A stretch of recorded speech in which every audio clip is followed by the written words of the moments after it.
Welcome to We Need to Talk Now, presented by AT&T. I'm Alicia J, and I'm here with Erica L. Ayala, and we're back live on CBS Sports Network. Erica?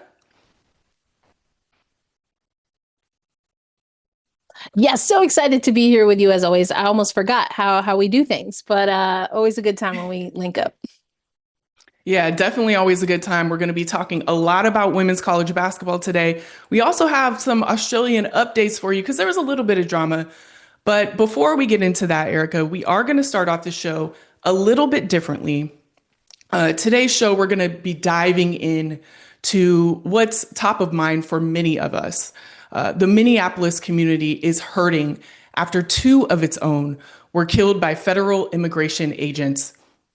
Nicole Good earlier this month and Alex Preddy last week. The pain is not being just felt in the Twin Cities, but across the country as thousands of people have taken to the streets in protest. And if you're looking for a snapshot of how this moment is resonating, look no further than Breanna Stewart. Before her unrivaled game on Sunday, she walked onto the court holding an Abolish ICE sign.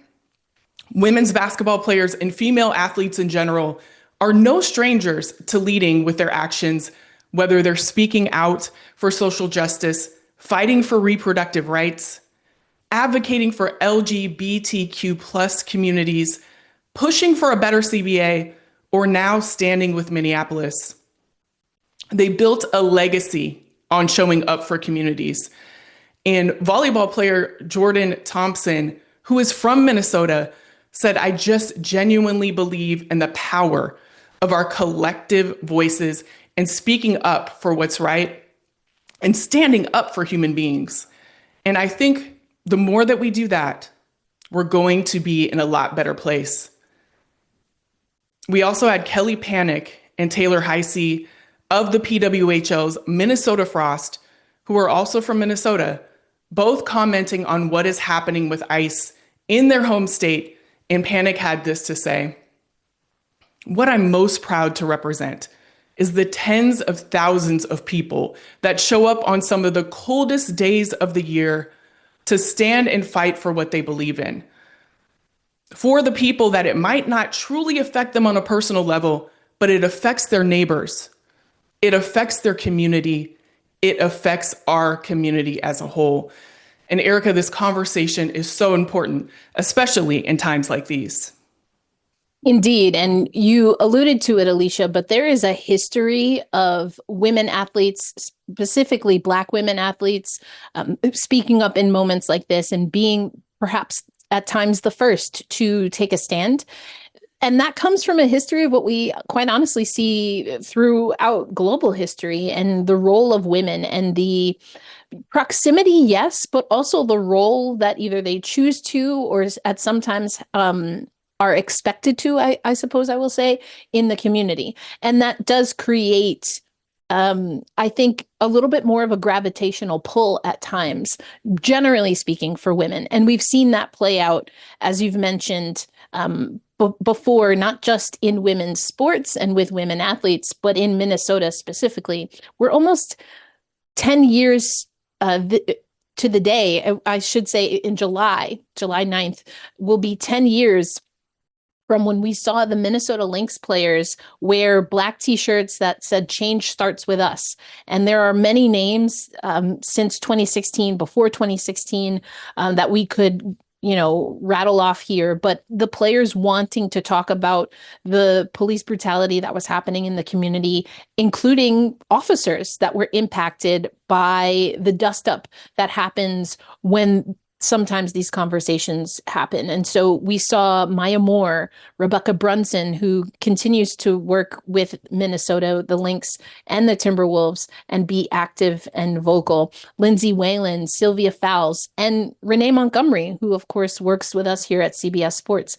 So that happened in 2016. And then in 2020, as sports was coming back, it was women's sports that was on television first. And actually, we saw an uptick. The uptick has continued to rise since 2020, just in women's sports being on national television. But while women returned to play, they also brought with them a lot of the conversations that were happening around social justice. The aforementioned Montgomery actually took off the 2020 season so she could focus on social justice. While she was doing that in her community, again, that word community, and again, the gravitational pull of women athletes, Black women athletes wanting to be in their community at times like this. Renee Montgomery is a perfect example. But when WNBA players who did opt for the single site season, they still found ways to bring the community to that single site in Florida. And what we now know as their social justice council and committee actually started, it had its roots there, where they took on the outcry of Say Her Name, which was a movement that started before the WNBA players got involved, but was very specifically talking about women who unfortunately were killed and lost their lives, fatally wounded, because of interactions with law enforcement. And I mean, again, I could go on and on and on. You look at movements that we've seen even at Olympic Games, the involvement of women that often is underreported. Wyomia Tyus is someone who I think of, was active before John Carlos, took a stand there. You also, think about, again, the role of Minnesota in the more modern or more recent conversations has been really interesting. And I love that we talked about volleyball players, but I also love that we talked about hockey, because hockey as a culture, as a community, I think has had a little bit more of a difficult time grappling with what is or is not, on par for athletes to discuss. Whereas again, Black women athletes, and we've seen this with national teams, the women's soccer national team, we've seen them take a stand and be a part of these conversations. And I think the reason, again, for that proximity or that gravitational pull, Alicia, is because the why is very directly related to why some of these women compete at an elite level. Yes, of course, they're very talented. And overwhelmingly, and we're starting to see the tide shift, but women athletes have had their desire, their passion to play sport politicized from a very young age, since they were children. And so there's always been this push and pull, this conversation, and what is and isn't just or right. And I think that's part of, again, why women tend to be a part of these conversations in different ways than male athletes. And so these players are at a critical intersection of gender, race, and some celebrity, or, they have a platform that they can utilize. And I think Kelly Panic, if you look at that video of her speaking, you can tell that she's very emotional because it's her community that she's talking about. She talked also about that she feels very honored that for 2 hours, give or take, her community can come to a hockey game and relieve themselves, even just for a moment, from some of the things that are more difficult to just process. And just because there's a little levity when you go to a hockey game or a basketball game, for her at least, it didn't mean that the conversation stops once you scan your ticket at the door. And that was something that, again, as someone who's from the community, but also is getting ready to represent the United States at the Olympics, I think that there was a struggle that she had to define for herself. And ultimately, she decided to speak up for her community. Well, I will certainly say that the conversation is not going to stop here either. This segment might be over. We're going to be going into the Australian Open when we get back. However, we're going to continue to talk about this on We Need to Talk Now. And we will continue to have conversation about this on all of our channels. So make sure that you're locked in there, and so we can continue this very important conversation that we need to have. But when we get back, we will be talking about the Australian Open and everything that is happening there. So stay tuned.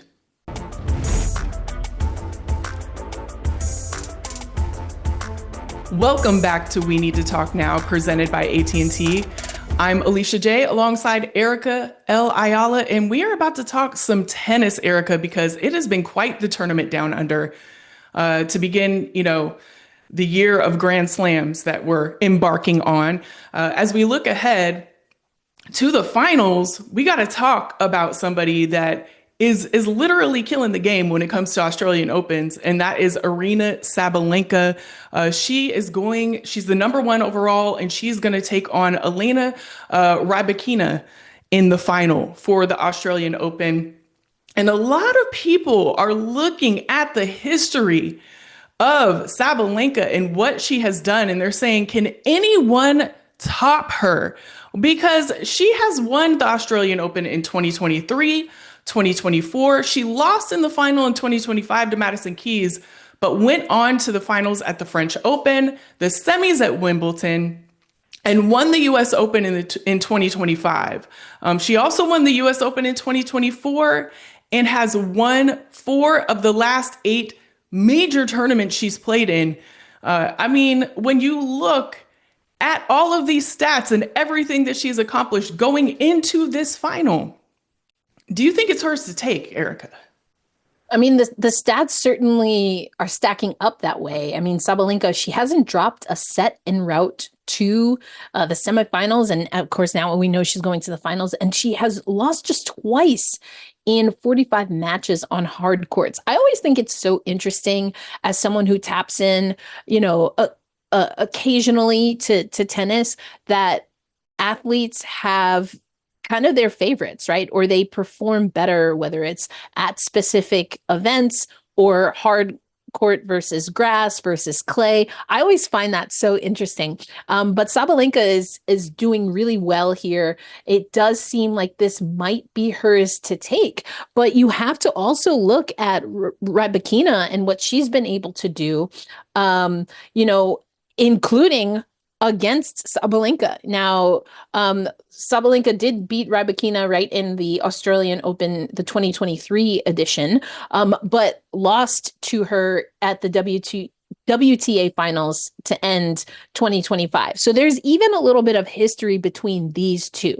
So again, odds are definitely in favor of Sabalenka. And I think that if you are going in as Elena Rybakina, knowing that history, and you want to kind of go back to that, right? What went well in that match? What were you able to execute? And if I had to guess, that's going to be a big part of her game plan.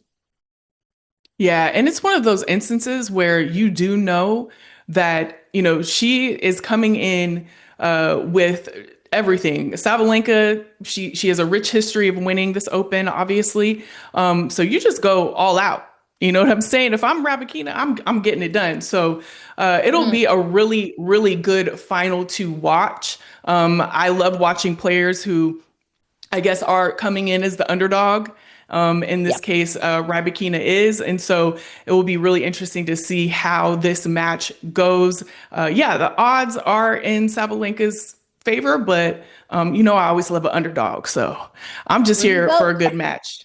I'm here for a good, let's see how it goes. So we'll definitely be tuned in for that. Something else that happened in the Australian Open this week, it was a storyline that is literally taking over the headlines, is a behind the scenes video of Coco Gauff smashing her tennis racket. And a lot of people have had a lot of things to say. But we're going to go to the tennis world. Let's just start with Coco specifically, and what she had to say about it. It was definitely a video that was, she went to the side and thought that she was kind of doing this in private. And she said certain moments, the same thing happened to Aryna Sabalenka after I played her in the final of the US Open. I feel like they don't need to broadcast. I tried to go somewhere where I thought there wasn't a camera because I don't necessarily like breaking rackets. And then we also have a couple other quotes from Jessica Pegula said, I saw that last night and I was like, geez, it's the same thing when Aryna lost the finals. I was like, can you just let the girls have like a moment to themselves? Honestly, we were talking about cameras years ago. I remember when Maddie Keys, her number one priority on council was, We have to stop with these crazy, we have to stop with these cameras. This is crazy, rather. And then Iga Swiatek said, we're tennis players. We're meant to be watched on the court, and in the press, that's our job. It's not our job, like, to be a meme when you forget. Your accreditation. Oh, it's funny. Yeah, for sure. People have something to talk about, but for us, I don't think it's necessary. And Erica, of course, Aryna, she came in and said something, and I loved what she said. I actually posted this on the We Need to Talk social. She said, well, she was responding to something that her husband, Alexis Ohanian, said. And she said, passion, caring matters. Nothing wrong with hating to lose. Now, Coco, when you want, I can show you how to demolish in one swipe, Serena style. And I think that puts it all in a bow. Athletes, the frustration is part of being an athlete, right? And in those moments when you are expressing it, and she did it in a responsible way, if you want to say, I mean, look, there have been tennis players that have broken rackets on the court and been famous for that, if we're being honest here. So, having her go to the side and do this is just not something that I personally think needs to be captured. What are your thoughts, E?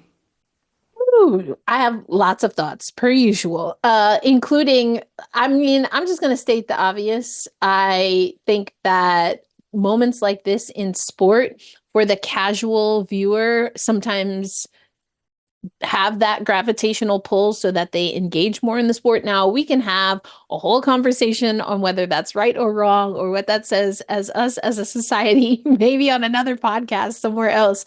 But that's the reality.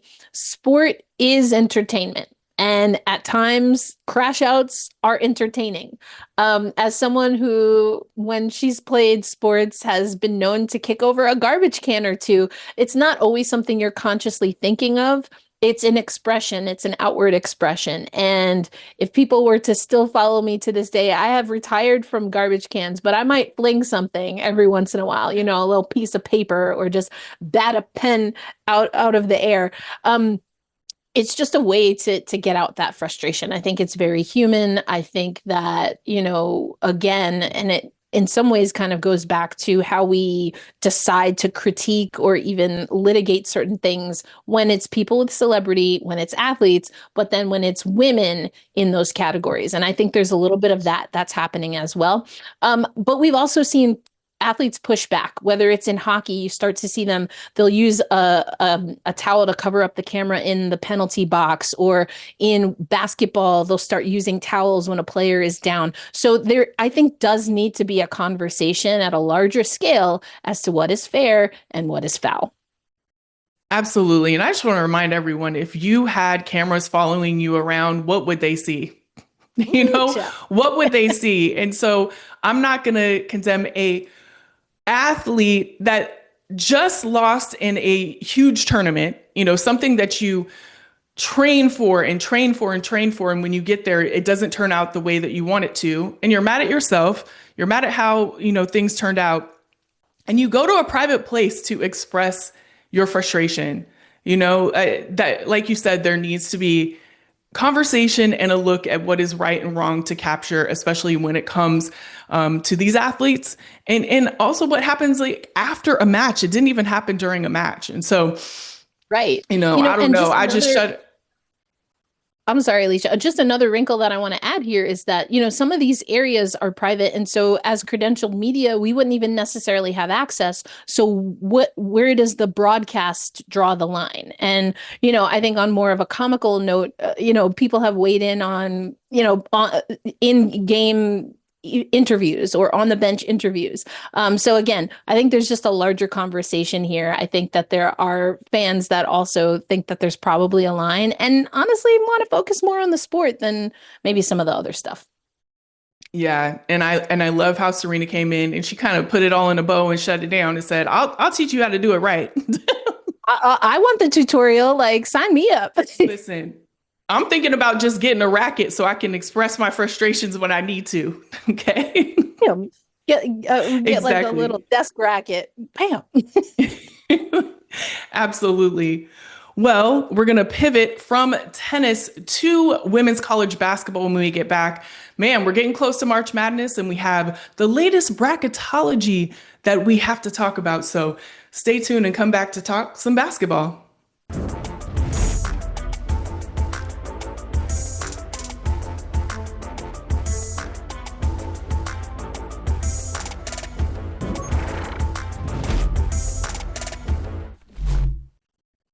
Welcome back to We Need to Talk Now, presented by AT&T, and I'm so excited. I didn't even finish the open because we're talking bracketology, and both Erica and I just absolutely love to break this down. So let's just jump right in and look at the number one seeds. You have UConn, UCLA, South Carolina, and Texas.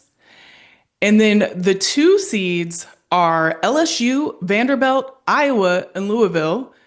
The three seeds are Michigan State, OSU, Baylor, and Michigan. The four seeds are Oklahoma, Kentucky, Maryland, TSU. And then the last four in are Villanova, Utah, Clemson, and BYU. And the first four out are Virginia Tech, SDSU, Richmond, and Virginia. So now that you have an overview of the bracketology and the latest bracket that we have, there's some conversation, Erica, about Iowa and what they have been doing lately. So they rattled off 4 consecutive quad one wins, now 6 overall this season, and 2T behind only UCLA, which they face off on Sunday in Los Angeles. And we'll be talking about matchups a little bit later in the show. The Hawkeyes have done something they've never did with Caitlin Clark, win 9 straight consecutive, 9 straight conference games in a season. Will be without the starting guard, Taylor McCabe, who tore her the ACL against, and unfortunately sending you, all the well wishes and everything on that, because we hate to hear anyone tearing their ACL against OSU. And freshman Addie Deal will start in her place. So people are looking at this and they're saying, should they be a number one seed? Is there any room for Iowa to be that? First and foremost, let me just give some, as we would say in hockey, some stick taps to Jan Jansen. I have been at the Big Ten Media Days for the last 2 seasons, and I know that this was a program that she felt had a lot of great history, and now for the first time in her career, nearly 30-year career, including at Iowa, she's at the helm. So Coach Jan Jensen, has done a fantastic job and really did bounce back from that UConn game we talked about on our last episode of We Need to Talk Now, the podcast. That being said, Alicia, okay, when we're looking at who we have in this number one spot, we've got UConn, UCLA, South Carolina, and Tejas, as I like to say, aka Texas. As much as I love what Iowa has been able to do, I do not see them toppling any of these 4 number ones in our CBS Sports Bracketology at this time. Now, there is that game, as you mentioned, against UCLA. Maybe the next time we come back on the microphones, we're having a different conversation. But for me right now, I like what our experts have here. Yeah, I do too. When I heard, all of the talk about Iowa potentially being number one, I appreciated it, especially with all the stats that we just rattled off as well. But those top 4 deserve to be in that number one seed. So there's no vacancy for them to go into. And so that's where the conversation stopped for me. 100%. And I think it's so interesting. We're going to get into South Carolina in a little bit, but we've been going back and forth when it comes to the weekly polls, when it comes to now, of course, our CBS Sports Bracketology. Where does net fit in? Where do quad one wins fit in? And coaches continue to rattle off. As you know, I was able to call a game in Dayton, Ohio in the middle of a winter storm. We had fun. We had a good time. But Tammy Reese was the Rhode Island coach on the road.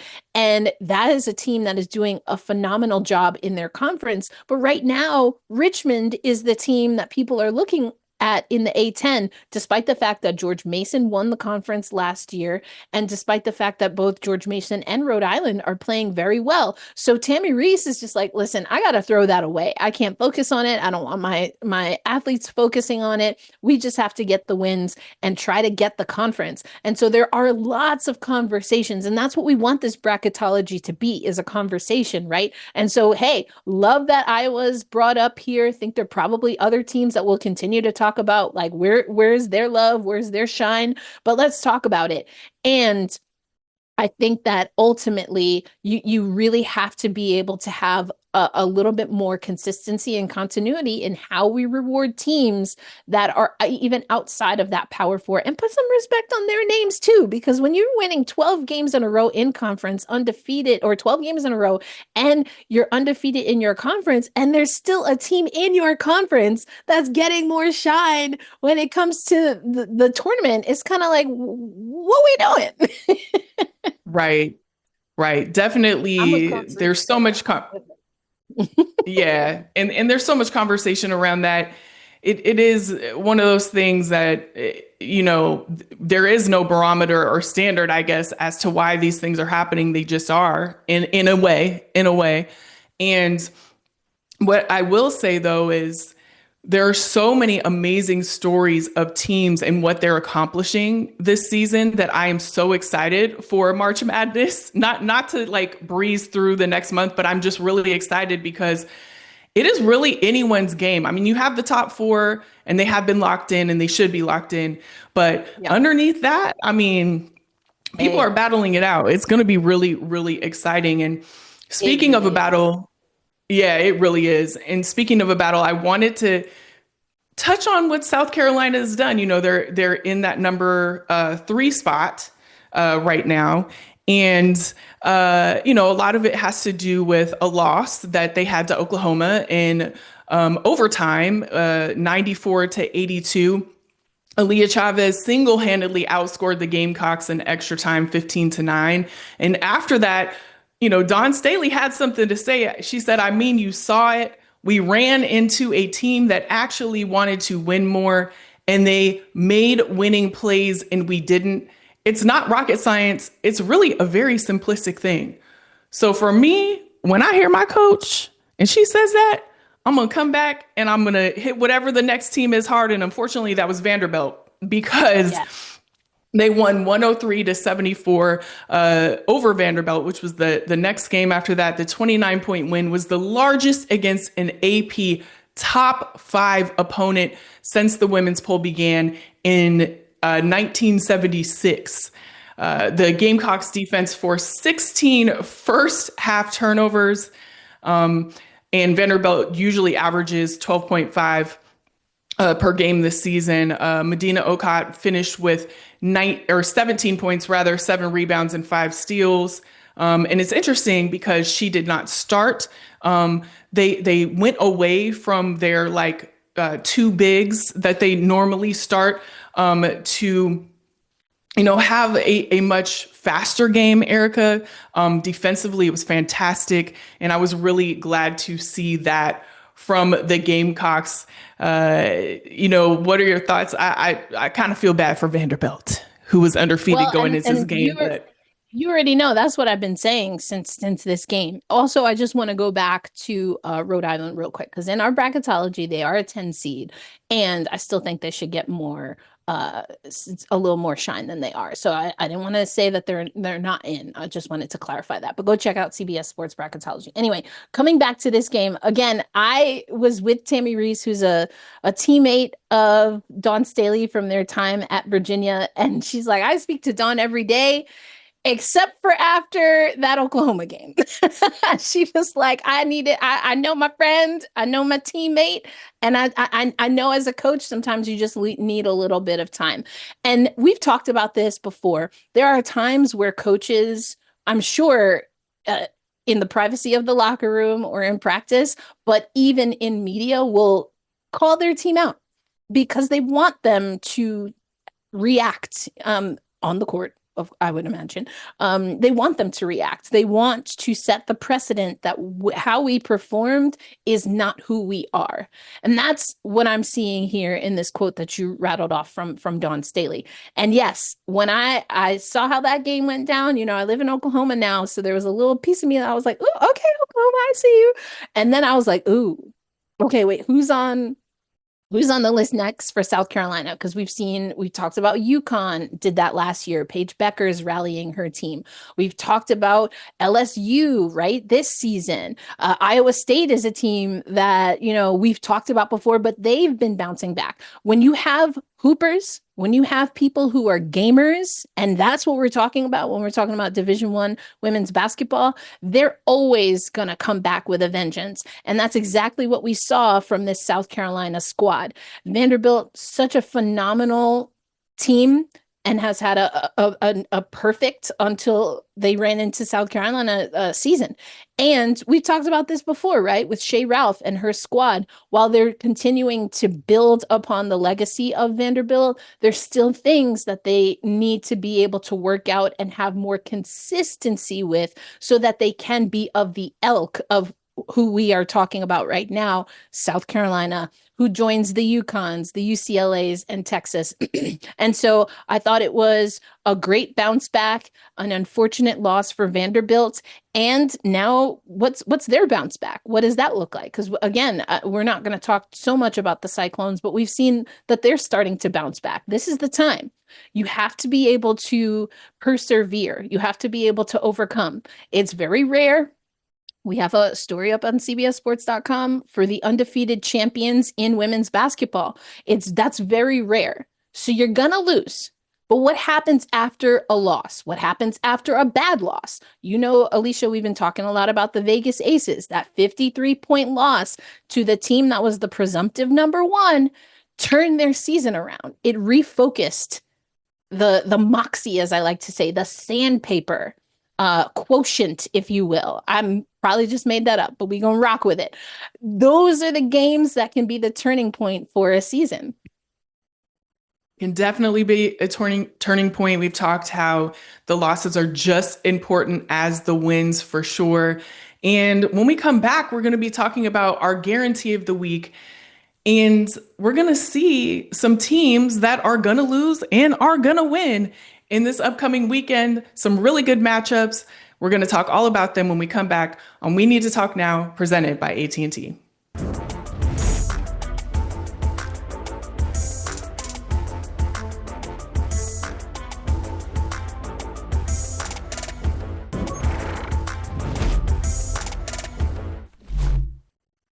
Welcome back to We Need to Talk Now, presented by AT&T.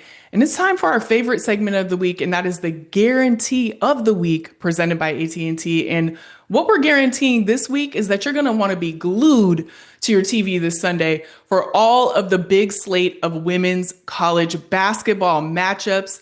There's 7 total ranked matchups, including 4 that are top 15 teams and 2 top 10 matchups.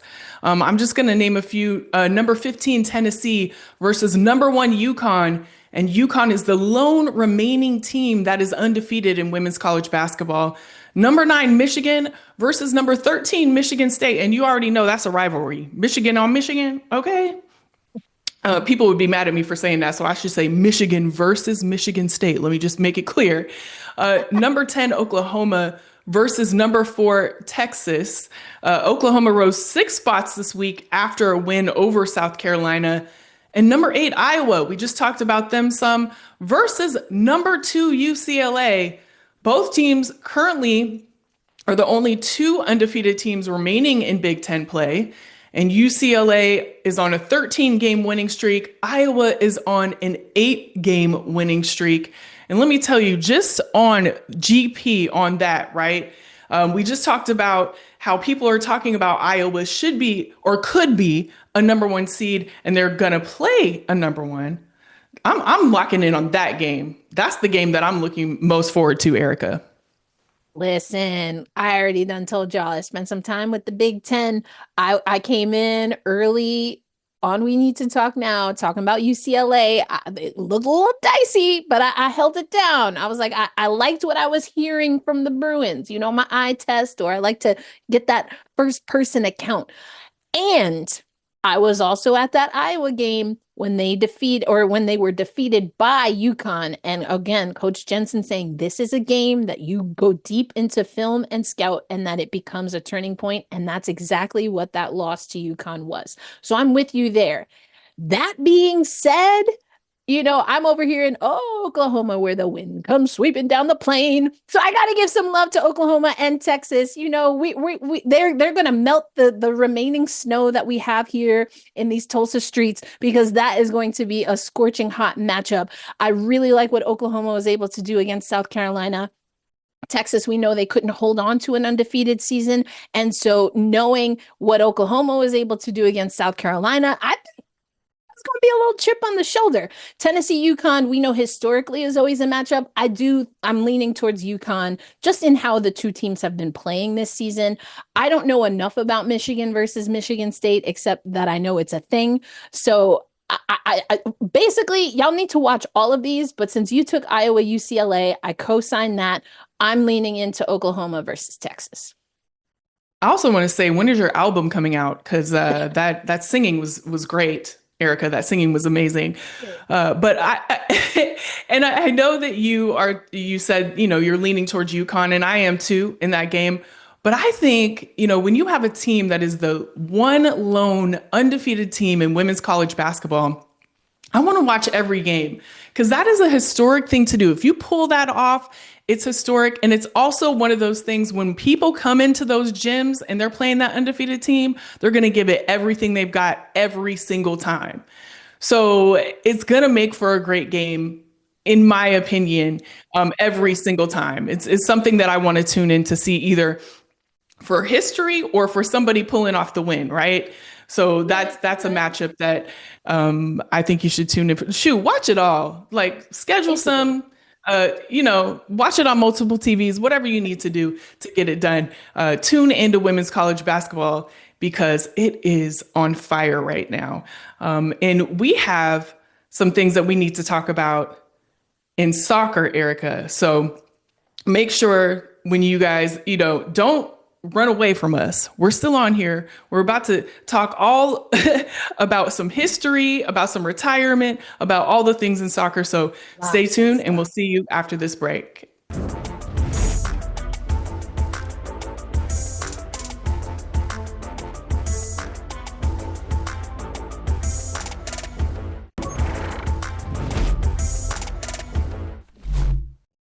Welcome back to We Need to Talk Now, presented by AT&T.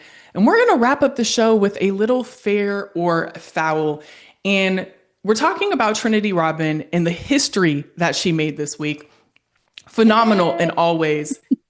But with that, there was some talk about the CBA and what occurred to make this history.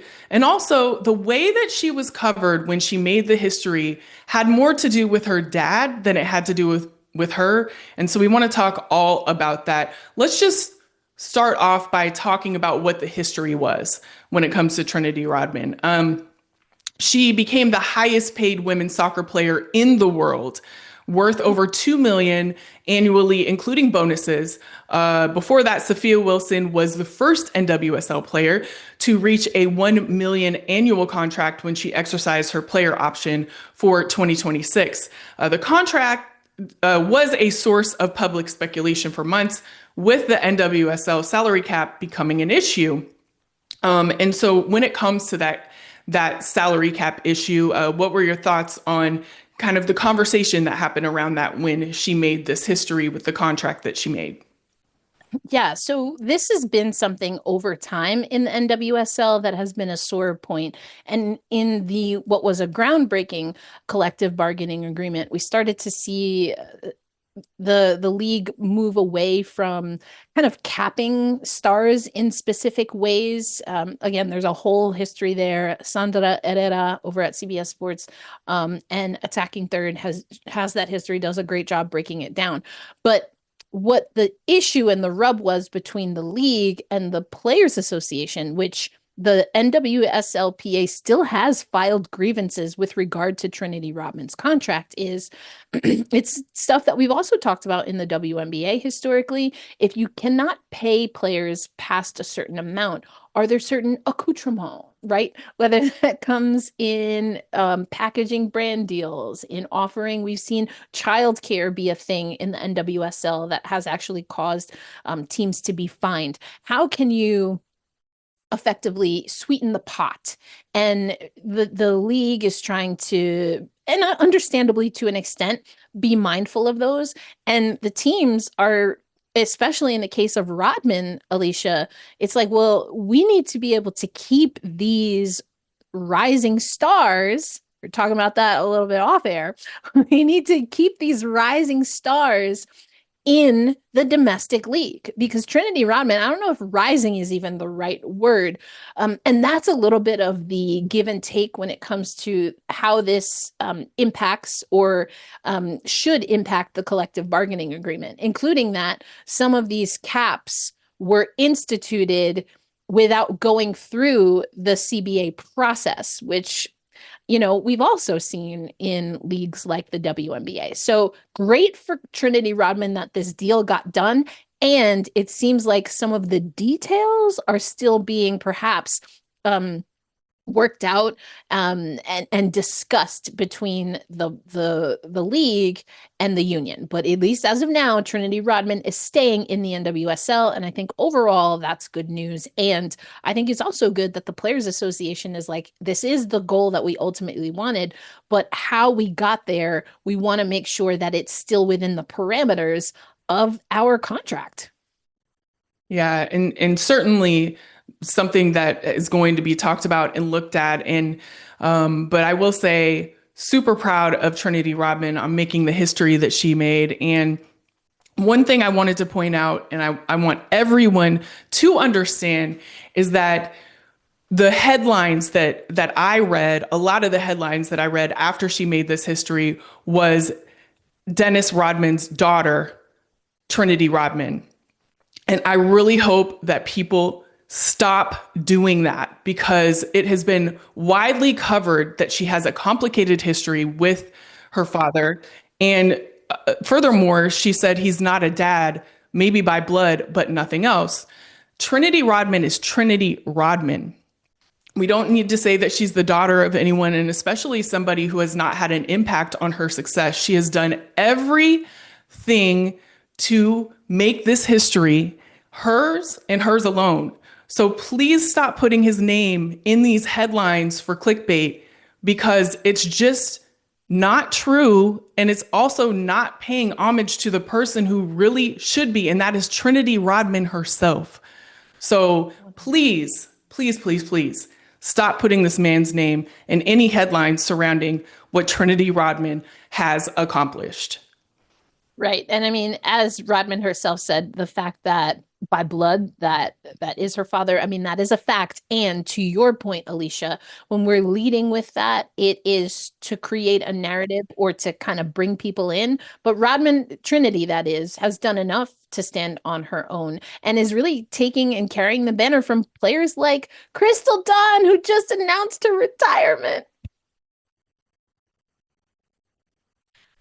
Yeah, Crystal Dunn, we have to just give her all of her props, everything that we can give her because she announced her retirement today.